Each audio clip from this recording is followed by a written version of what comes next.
इसलिए मैं तुम्हें यह परम गुरु ज्ञान तथा अनुभूति बतलाऊंगा, जिसे जानकर तुम संसार के सारे क्लेशों से मुक्त हो जाओगे। यह ज्ञान सब विद्याओं का राजा है, जो समस्त रहस्यों में सर्वाधिक गोपनीय है। यह परम शुद्ध है, और चूंकि यह आत्मा की प्रत्यक्ष अनुभूति कराने वाला है, अतः यह धर्म का सिद्धांत है। यह अविनाशी है और अत्यंत सुखपूर्वक संपन्न किया जाता है।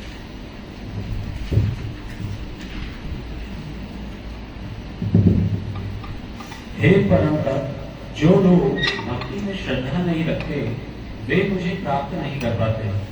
अतः वे इस भौतिक जगत में जन्म मृत्यु के मार्ग पर वापस आते रहते हैं। यह संपूर्ण जगत मेरे अव्यक्त रूप द्वारा व्याप्त है।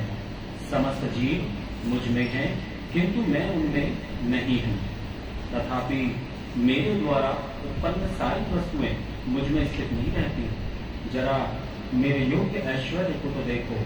यद्यपि मैं समस्त जीवों का पालक अर्थात भरता हूँ और सर्वत्र व्याप्त हूँ, लेकिन मैं इस विराट अभिव्यक्ति का अंश नहीं हूँ, क्योंकि मैं सृष्टि का कारण स्वरूप हूँ।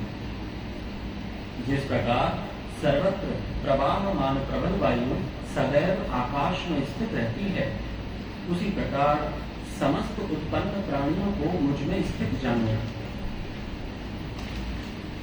हे कुंती पुत्र, कल्प का अंत होने पर सारे प्राणी मेरी प्रकृति में प्रवेश करते हैं, और अन्य कल्प के आरंभ होने पर मैं उन्हें अपनी शक्ति से पुनः उत्पन्न करता हूँ।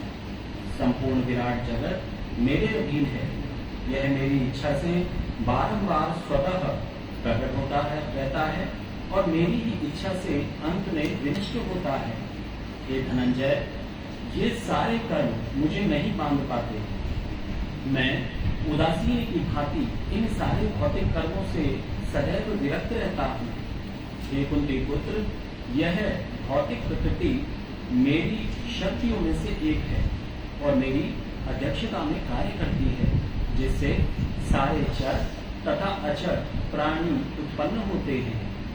इसके शासन में यह जगत बारंबार सृजित तथा विनष्ट होता रहता है। जब मैं मनुष्य रूप में अवतरित होता हूँ, तो मूर्ख मेरा उपहास करते हैं। वे मुझ परमेश्वर के दिव्य स्वभाव को नहीं जानते। जो लोग इस प्रकार मोहग्रस्त होते हैं, वे आसुरी तथा नास्तिक विचारों के प्रति आकृष्ट रहते हैं। इस मोहग्रस्त अवस्था में उनकी मुक्ति आशा, उनके सकाम कर्म तथा ज्ञान का अनुशीलन सभी निष्फल हो जाते हैं।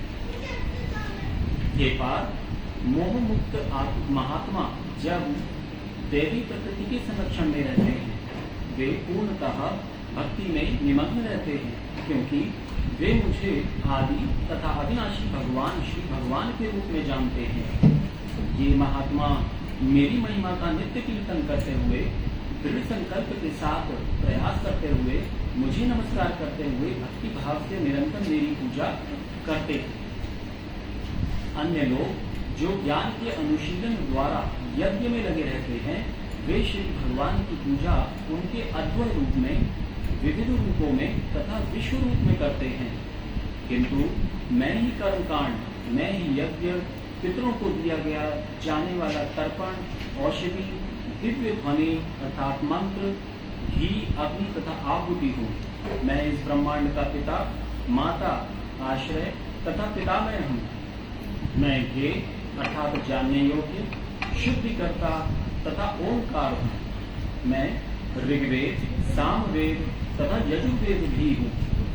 मैं ही लक्ष्य, पालनकर्ता, स्वामी, साक्षी, धाम, शरण स्थली तथा अत्यंत प्रिय मित्र हूँ। मैं सृष्टि तथा प्रलय, सबका आधार, आश्रय तथा अविनाशी बीज भी हूँ। हे अर्जुन, मैं ही ताप प्रदान करता हूँ और वर्षा को रोकता तथा लाता हूँ। मैं अमरत्व हूँ और साक्षात मृत्यु भी हूँ। आत्मा तथा पदार्थ अर्थात सत्य तथा असत दोनों मुझ में ही हैं। जो वेदों का अध्ययन करते तथा सोमरस का पान करते हैं वे स्वर्ग प्राप्ति की गवेषणा करते हुए अप्रत्यक्ष रूप से मेरी ही पूजा करते हैं। वे पाप कर्म से शुद्ध होकर इंद्र के पवित्र स्वर्गिक धाम में जन्म लेते हैं, जहां वे देवताओं का सा आनंद भोगते हैं। इस प्रकार जब वे अर्थात उपासक विस्तृत स्वर्गिक इंद्रिय सुख को भोग लेते हैं और उनके पुण्य कर्मों के फल क्षीण हो जाते हैं, तो वे इस मृत्यु लोक में पुनः लौट आते हैं। इस प्रकार जो तीनों वेदों के सिद्धांतों में दृढ़ रहकर इंद्रिय सुख की गवेषणा करते हैं, उन्हें जन्म मृत्यु का चक्र ही मिल पाता है। किंतु जो लोग अनन्य भाव से मेरे दिव्य स्वरूप का ध्यान करते हुए निरंतर मेरी पूजा करते हैं, उनकी जो आवश्यकताएं होती हैं उन्हें मैं पूरा करता हूँ और जो कुछ उनके पास है उसकी मैं रक्षा करता हूँ। हे कुंती पुत्र, जो लोग अन्य देवताओं के भक्त हैं और उनकी श्रद्धा पूर्वक पूजा करते हैं, वास्तव में वे भी मेरी ही पूजा करते हैं, किंतु वे यह त्रुटिपूर्ण ढंग से करते हैं। मैं ही समस्त यज्ञों का एकमात्र भोक्ता तथा स्वामी हूँ। अतः जो लोग मेरे वास्तविक दिव्य स्वभाव को नहीं पहचान पाते, वे नीचे गिर जाते हैं। जो देवताओं की पूजा करते हैं वे देवताओं के बीच जन्म लेंगे। जो पितरों को पूजते हैं वे पितरों के पास जाते हैं। जो भूत प्रेतों की उपासना करते हैं वे उन्हीं के बीच जन्म लेते हैं। और जो मेरी पूजा करते हैं वे मेरे साथ निवास करते हैं। यदि कोई प्रेम तथा भक्ति के साथ मुझे पत्र, पुष्प, फल या जल प्रदान करता है तो मैं उसे स्वीकार करता हूँ। हे कुंती पुत्र, तुम जो कुछ करते हो, जो कुछ खाते हो, जो कुछ अर्पित करते हो या दान देते हो और जो भी तपस्या करते हो, उसे मुझे अर्पित करते हुए करो। इस तरह तुम कर्म के बंधन तथा इसके शुभाशीघ्र फलों से मुक्त हो सकोगे। इस संन्यास योग में अपने चित्त को स्थिर करके तुम मुक्त होकर मेरे पास आ सकोगे। मैं ना तो किसी से द्वेष करता हूँ, ना ही किसी के साथ पक्षपात करता हूँ। मैं सबों के लिए संभाव हूँ, किंतु जो भी भक्ति पूर्वक मेरी सेवा करता है वह मेरा मित्र है, मुझ में स्थित रहता है और मैं भी उसका मित्र हूँ। यदि कोई जघन्य से जघन्य कर्म करता है, किंतु यदि वह भक्ति में रत रहता है तो उसे साधु मानना चाहिए, क्योंकि वह अपने संकल्प में अडिग रहता है। वह तुरंत धर्मात्मा बन जाता है और स्थायी शांति को प्राप्त होता है। हे कुंती पुत्र, निडर होकर घोषणा कर दो कि मेरे भक्त का कभी विनाश नहीं होता। हे पार्थ, जो लोग मेरी शरण ग्रहण करते हैं वे भले ही निम्न जन्म स्त्री, वैश्य अर्थात व्यापारी तथा शूद्र अर्थात श्रमिक क्यों न हो, वे परम धाम को प्राप्त करते हैं। फिर धर्मात्मा, ब्राह्मणों, भक्तों तथा राज ऋषियों के लिए तो कहना ही क्या है। अतः इस क्षणिक दुखमय संसार में आ जाने पर मेरी प्रेमा भक्ति में अपने आप को लगाओ। अपने मन को मेरे नित्य चिंतन में लगाओ। मेरे भक्त बनो, मुझे नमस्कार करो और मेरी ही पूजा करो। इस प्रकार मुझ में पूर्ण दया तल्लीन होने पर तुम निश्चित रूप से मुझको प्राप्त करोगे। हरे कृष्णा कृष्णा कृष्णा हरे हरे, हरे राम राम राम हरे हरे। ओम ज्ञानं तिमिरस्य ज्ञानं शलाकया चक्षुरुन्मीलितं येन तस्मै श्रीगुरवे नमः। श्रीचैतन्यमनोभीष्टं स्थापितं येन भूतले स्वयं रूपा तदा मह्यं ददाति स्वपदान्तिकं। वन्देऽहं श्रीगुरुं श्रीयुतपदकमलं श्रीगुरुवैष्णवांश्च श्रीरूपं साग्रजातं सहगणरघुनाथं तं साद्वैतं सावधूतं परिजन सहितं कृष्णचैतन्यदेवं श्रीराधाकृष्णपादान् सहितं ललिता श्रीविशाखान्वितांश्च। नमो विष्णुपदाय कृष्णपृष्ठाय भूतले श्रीमते भक्तिवेदान्त स्वामिनिति नामिने। नमस्ते सरस्वती देवी गौरवाणी प्रचारिणे निर्विशेषा शून्यवादी पाशविष्कारणे हे कृष्ण करुणा सिंधु दीनबंधु जगत्पते गोपेशु गोपिकाकांत श्री राधाकांत नमस्ते तप्त कांचन गौरांगी श्री राधे वृंदावनेश्वरी वृषभानुसुते देवी प्रणमामि हरिप्रिये वाञ्छाकल्पतरुभ्यश्च कृपा सिन्धुभ्येव च पतितानां पापेभ्यो वैष्णवेभ्यो नमो नमः। जय श्री कृष्ण चैतन्य प्रभु नित्यानंद श्री अद्वैत गदाधर श्रीवासादि गौर भक्तवृंद। हरे कृष्णा कृष्णा कृष्णा हरे हरे हरे राम राम राम हरे हरे। कृष्ण कृपा मूर्ति ऐसी भक्ति वेदांत श्री प्रभुपाद की जय। अध्याय 9 परम गुप्त ज्ञान। आज हम श्लोक संख्या 22 इसके ऊपर चर्चा करेंगे।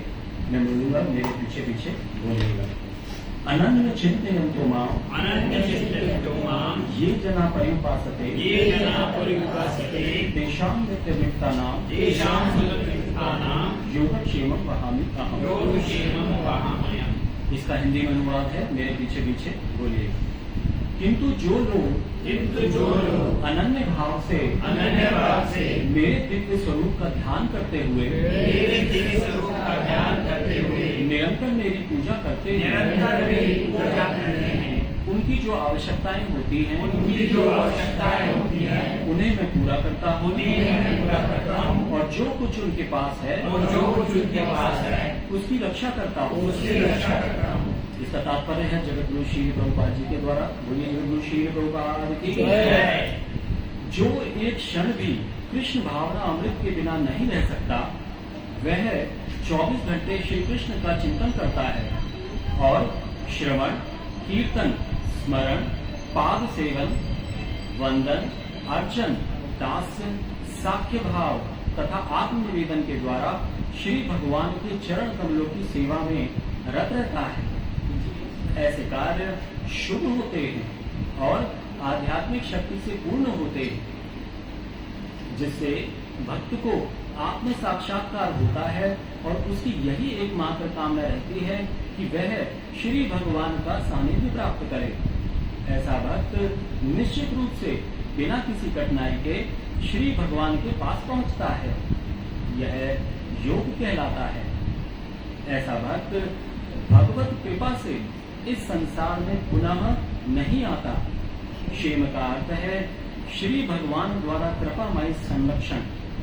श्री भगवान योग द्वारा पूर्णतया कृष्ण भावना भावित होने में सहायक बनते, और जब भक्त पूर्ण कृष्ण भावना भावित हो जाता है तो श्री भगवान उसे दुखमय बद्ध जीवन में फिर से गिरने से उसकी रक्षा करते हैं। तो ये जो श्लोक है 9वें अध्याय का परम गुप्त ज्ञान, उसमें भगवान वो ज्ञान बता रहे हैं जो हर जीव को पता होना चाहिए। इसके आगे भगवान ने लगाया है परम गुप्त ज्ञान, मतलब जो छुपा हुआ ज्ञान जो सबको नहीं पता है। तो उसी ज्ञान के बारे में भगवान यहाँ पर बता रहे हैं।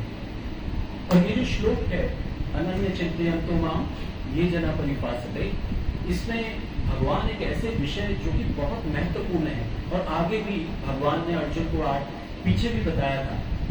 क्या बताया था? कौन सा श्लोक था? तस्मात् सर्वेषु कालेषु माम अनुस्मरन्। अनुस्मरण मतलब सिमरन, फिर स्मरण, फिर स्मरण और फिर स्मरण। तो ये पिछले अध्याय में भी भगवान ने बताया था और इस अध्याय में भी भगवान इस श्लोक में बता रहे हैं क्या कि निरंतर मेरा चिंतन कर, अनन्य भाव से। अनन्य भाव मतलब केवल मेरा। जीव जब भगवान की भक्ति करता है तो सारा का सारा जो विषय है भक्ति का, जो प्रेम संबंध है, जो भगवान के साथ योग है, वो केवल किसके बीच में है? जीव और श्री भगवान, उसके बीच में और कोई नहीं है।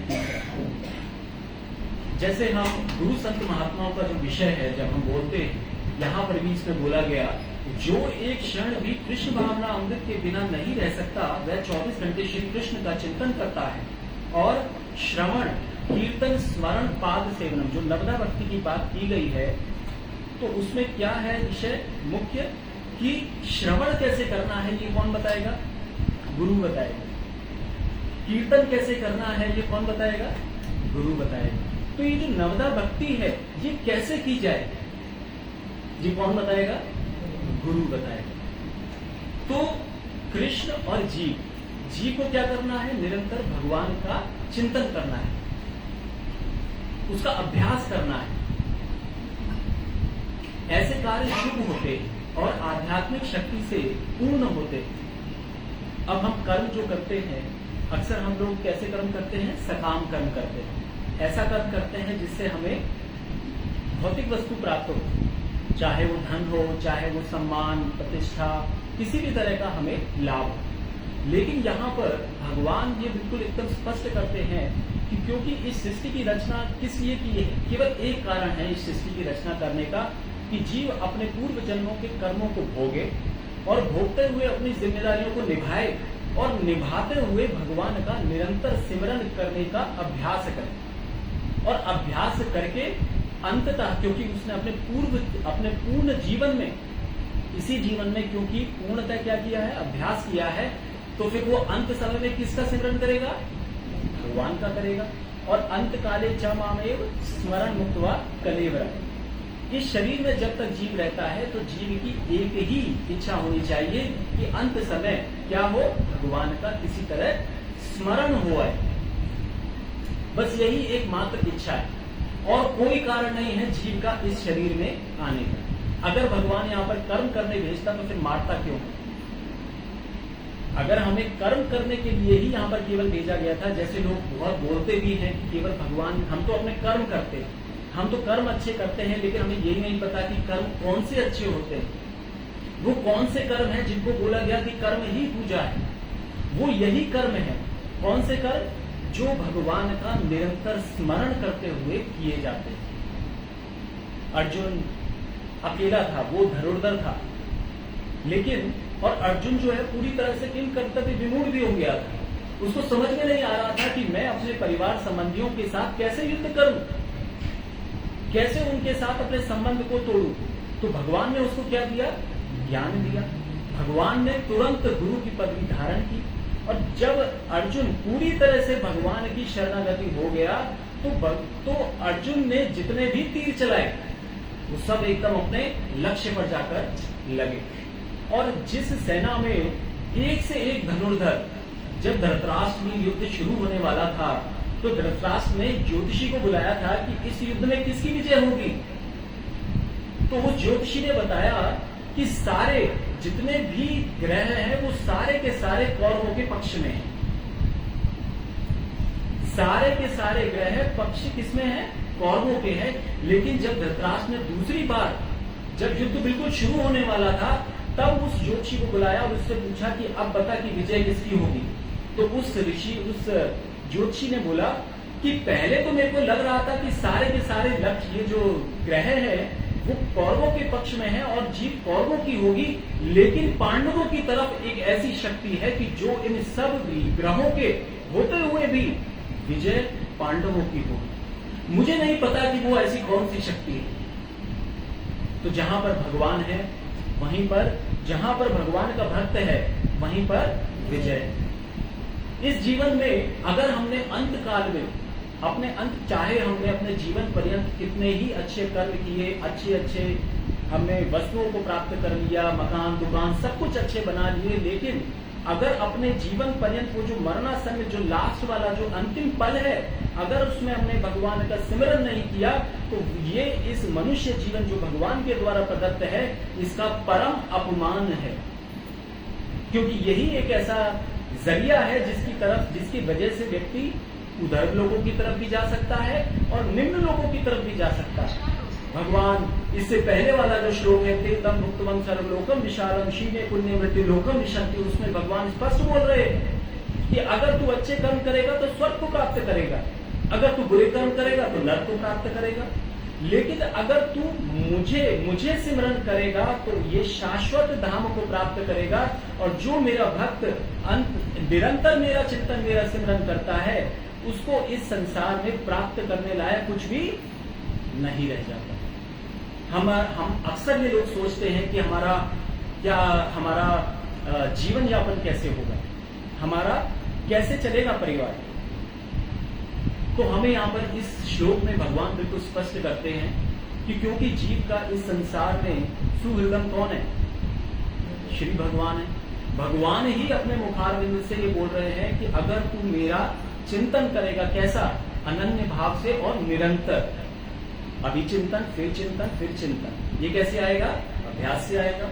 गुरु संत महात्माओं के सानिध्य में वो हमें भक्ति के विधि विधान कैसे करने हैं उसका अभ्यास कराएंगे, फिर हम अपने जीवन में वो निरंतर उनका चिंतन कर पाएंगे। और चिंतन करने से क्या होगा, अंततः हमें भगवत प्राप्ति हो जाएगी। हमें अक्सर ये एक गलतफहमी भी रहती है जब हम भक्ति की तरफ चलते हैं कि भगवान तो यहाँ पर योगक्षेम बहामी हम बोल रहे हैं, करोमी हम नहीं बोल रहे। करोमी का मतलब है कि मान लीजिए कि कोई कर्म है वो करना है तो वो या तो मैं खुद करूंगा या फिर मैं किसी से करवाऊंगा, ऐसा ही तो संभव है ना। लेकिन यहां पर भगवान बोल रहे हैं वहामी अहम, मैं करवाऊंगा नहीं, मैं खुद वहन करूंगा। ये कितनी बड़ी बात है कि अखिल ब्रह्मांडों के जो नायक हैं, जो सबको अपना बोल रहे हैं, मां में वंशो जीवलोके जीव भूता सनातन, कि जितने भी सारे अंश हैं वो मेरे हैं। तो भगवान ऐसा करके छुटकारा नहीं कर रहे, भगवान उसका साथ भी दे रहे हैं। भगवान की आप कितना ही अभ्यास कर लीजिए, आप कितना ही सेवा कर लीजिए, लेकिन अगर भगवान की कृपा नहीं हुई तो जीव इस संसार से, इस भवसागर से नहीं तर पाएगा। ये बिल्कुल अवश्य है, इसमें कोई दोहराए नहीं। कृपा तो भगवान की ही होगी, तभी हम इस संसार से निकल पाएंगे। लेकिन फिर करना क्या होगा, करना वही होगा जो भगवान बोल रहे हैं। अपनी मनमानी से क्या होगा, हम अपनी चेतना से ऊपर नहीं उठ पाएंगे। जिस चेतना के साथ हमने जन्म लिया था, धीरे धीरे हमने कर्म किए, कर्मों के फलों को भोगा, उससे एक निश्चित मन हमें मिला और मन के द्वारा हमने एक स्वभाव उत्पन्न किया और उस स्वभाव के द्वारा अगर हम कर्म करते चले जाएंगे तो हमारे मन में जिन गुणों की प्रधानता रही, उन्हीं गुणों की प्रधान योनियों में हम अगले जन्म में जन्म लेंगे। तो हमें अगर भगवान की तरफ चलना है तो अपने स्वभाव के प्रतिकूल होकर, हमारा स्वभाव क्या है, भोगना, तो स्वभाव के प्रतिकूल क्या है, सेवा। सेवा करें किसकी, अनन्य चिंतयन्तो माम, भगवान का अपनी जीवा से क्या करे, उच्चारण करें, उनका अपने मन से स्मरण करें। वो स्मरण करने मात्र से क्या हो जाएगा, धीरे धीरे आपकी जो भक्ति है वो बढ़ती चली जाएगी धीरे धीरे। और आपकी जो भौतिक जो जगत है उसके ऊपर जो आपकी निर्भरता है, हम हर चीज में भौतिक निर्भरता को सोचते हैं। जैसे पूजा करनी है, अब सामग्री नहीं, लेकिन भक्त क्या सोचेगा, सामग्री नहीं है तो क्या है, मन मना भव बनवत तो मध्याजी माम नमस्तु बोला है ना भगवान ने, इस अध्याय में भी बोला है, 9वें अध्याय के 34वें श्लोक में बोला है, मत परायणा, कि मेरे तू केवल मन से मुझे भज, मन से मेरा सिमरन कर, बाकी तो जब सामग्री है। क्योंकि हमारा चिंतन ही ऐसा है, हम जो मनुष्य योनि में आए हैं, हमारा मन ही ऐसा है कि जब तक हम कोई साकार चीज नहीं देख लेते तब तक उससे हमारे मन का आदान प्रदान होता ही नहीं है। हम जब पालने में थे तो हमारी माता ने हमें क्या दिया, खिलौना दिया, और उस खिलौने को देखकर हम चुप हो गए। यही हुआ ना। तो ये तो नहीं हुआ कि माता ने कहा कि नहीं ऐसे ही बस कोई निराकार चीज है। हम शुरू से ही ऐसे, हमारा स्वभाव ही ऐसा है कि हम साकार को देखकर ही हम अपना आदान प्रदान करते हैं। और इसीलिए भगवान यहां पर बोल रहे हैं कि मेरे दिव्य स्वरूप को, मेरे दिव्य स्वरूप का निरंतर चिंतन कर। अब दिव्य स्वरूप तो कोई भी हो सकता है, तो भगवान ने छूट दे रखी है, ये तू जिस भी स्वरूप का तू मेरा ध्यान करता हो, उसी स्वरूप का तू निरंतर मेरा स्मरण कर। लेकिन कैसे कर, निरंतर। तो ये अभ्यास है, अभ्यास करना पड़ेगा। इस जन्म में नहीं करेंगे, अगले जन्म में करना पड़ेगा, करना तो पड़ेगा। और जैसे जैसे ये कलयुग बढ़ता चला जा रहा है, वैसे वैसे एक सज्जन के रहने लायक ये संसार कम होता जा रहा है। तो अगर हम ये सोच रहे हैं कि आगे कर लेंगे फिर कर लेंगे, ऐसा नहीं है कि हम किसी और ब्रह्मांड में जाने वाले हैं। जीव इसी संसार में रहेगा, इसी ब्रह्मांड में रहकर अपने जितने भी उसका लेना देना है, आदान प्रदान है, उसको करना है और अंततः भगवान के लिए अपने मन में प्रेम की भावना उत्पन्न करनी है और इस संसार में से निकलना है। तो जाना तो है, ये तो पक्का है। अगर हम प्यार से मानेंगे तो ठीक है, ये तो भगवान का तो डंडा चलना ही है। भगवान का डंडा कब चलेगा? जब वो अंत समय आएगा, तब हमें छोड़ना ही पड़ेगा। चाहे हम अपने पुत्र पुत्री, पत्नी, मकान, दुकान, किसी से कितना भी अगर हम आसक्त हो रखे हैं, डंडा चलना है और वो छूटना है। पिछले जन्म में भी छूटा था। पिछले जन्म के पत्नी बच्चे कहाँ हैं? लेकिन वहां जो कर्म करके किए थे, आज मैं इस जन्म में बैठा हूं उनको भोगने के लिए। कहाँ है वो पति, कहाँ है वो बच्चे, कहाँ है वो सब? कौन? कोई भी नहीं बचा, सब चले गए। तो जो बुद्धिमान मनुष्य है वो क्या करता है? ऐसा नहीं है कि वो छोड़ देता है। भगवान ने अर्जुन कौन है? गृहस्थ है। भगवान ने अर्जुन को ये कहीं नहीं कहा कि तू छोड़ दे घर बार सब कुछ छोड़ दे, अपितु उसको ये शिक्षा दी कि घर में एक सांसारिक व्यक्ति को रहते हुए अपने जीवन में क्या करना चाहिए, उसी को परम गुरु ज्ञान में भगवान बता रहे हैं। बस इतना ही करना है, ज्यादा कुछ करना नहीं है, इतना ही करना है। और क्या करना है? अभ्यास करना है। क्योंकि अभ्यास ही भौतिक वस्तुओं का, भौतिक परिस्थितियों का, भौतिक वस्तुओं से आसक्त होना आपने किया है, तो इसीलिए हमारा मन भगवान में लगता नहीं। ये भी हमारा ही दोष है। लेकिन भगवान गुरु के माध्यम से, जो गुरु शिष्य परंपरा है, बोलते हैं ना कि पद कमलयो गुरु गुरु दास अनुदास अनुदास। तो गुरु शिष्य परंपरा कौन है? भगवान के दास अनुदास ही है ना। वो जो परंपरा, वो जो हमें कार्य बता रहे हैं, जो गतिविधियां बता रहे हैं, जो कर्म बता रहे हैं, बस उसी कर्म को करना है। और वो कर्म क्या बता रहे हैं? हरे कृष्ण कृष्ण कृष्ण हरे हरे, हरे राम राम राम हरे हरे। ये जो 16 अक्षरों का जो मंत्र है, ये अपने आप में परिपूर्ण है। क्यों? क्योंकि इस भौतिक जगत का नहीं है। ये कौन से जगत का है? भगवान के धाम का मंत्र है ये 16 अक्षरों का मंत्र। इति षोडशकम नामम कलि कल्मषनाशनम ना तपत्तरोपाय सर्व वेदेषु दृश्यते। ये जो ये ब्रह्मा जी हैं, नारद जी को बोल रहे हैं, इसको कर लीजिए। ये अगर आपने अपने जीवन में ये जो 16 अक्षरों का जो मंत्र है, अगर जिस भी जीव ने अपने जीवन में सही से धारण कर लिया है, उसके जीवन में भगवान स्वयं धीरे धीरे धीरे धीरे इस संसार से वैराग्य की भावना और अंततः भगवान के प्रति प्रेम की भावना उत्पन्न कर देंगे। स्वयं भगवान ही करेंगे, ये हमारे बस की बात नहीं है। लेकिन हमें क्या करना है? भगवान का नित्य चिंतन करना है। और भगवान, हमें ये भी गलतफहमी रहती है कि जो मेरे पास मकान है, दुकान है, ये सब मुझे चाहिए। ऐसा ना हो कि ये सब मेरे से छूट जाए। अगर ऐसा व्यक्ति सोच रहा है तो क्या ये शुद्ध भक्ति है? नहीं। शुद्ध भक्ति क्या है? मैं और मेरे कृष्ण। फिर भगवान कृष्ण ये देखते हैं कि जीव मेरी तरफ चलने की कितनी प्रकार इच्छा करता है। जैसे जैसे जीव इच्छा करता चला जाता है, भगवान उसको अंदर से बैठकर और बाहर गुरु के द्वारा पुष्टि करते हैं। किसकी? भक्ति के विधि विधानों की। जिन चीजों को, जिन कर्मों को कर कर, जिन आध्यात्मिक कर्मों को कर कर जीव भगवान की तरफ बढ़ता चला जाता है।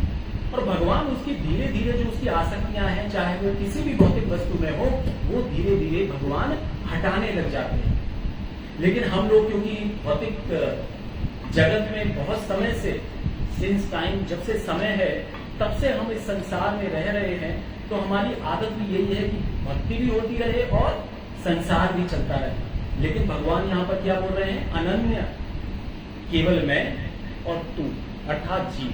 भगवान यहाँ पर स्पष्ट बोल रहे हैं कि भक्ति सरल है तब है जब जीव को ज्ञान हो कि किस रास्ते पर जाना है और किस रास्ते पर नहीं जाना है। अगर हम अपने घर को पलायन करते हैं, अभी जाते हैं यहाँ से, और हमें अगर कोई बताए कि उस रास्ते पे गड्ढे हो रखे हैं, पानी भरा हुआ है, प्रभु जी वहां पे जाम लगा हुआ है, तो क्या हम उस रास्ते पे जाएंगे? नहीं जाएंगे, फिर हम कोई ऑल्टरनेट रास्ता पकड़ेंगे, पहुंच जाएंगे अपने गंतव्य पर। तो ज्ञान होना भी अति आवश्यक है। ज्ञान से जीव की क्या होती है, चेतना विकसित होती है।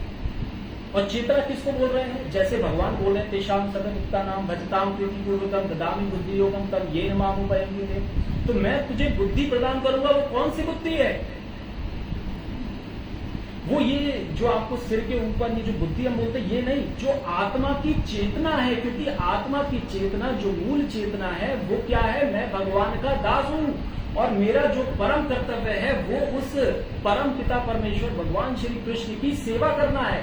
ये जीव की मूल चेतना है। और जब भगवान के हरे कृष्ण जो मान ये जो मंत्र है, जब जीव इसका स्मरण कीर्तन करने शुरू हो जाता है तो जो उसकी आत्मा की जो चेतना है वो पुनर्जागृत होनी शुरू हो जाती है। ये है भगवान के द्वारा प्रदत्त बुद्धि, जिसको हम बुद्धि कहते हैं, जिसके द्वारा जीव धीरे धीरे अपनी मूल चेतना को प्राप्त करता है।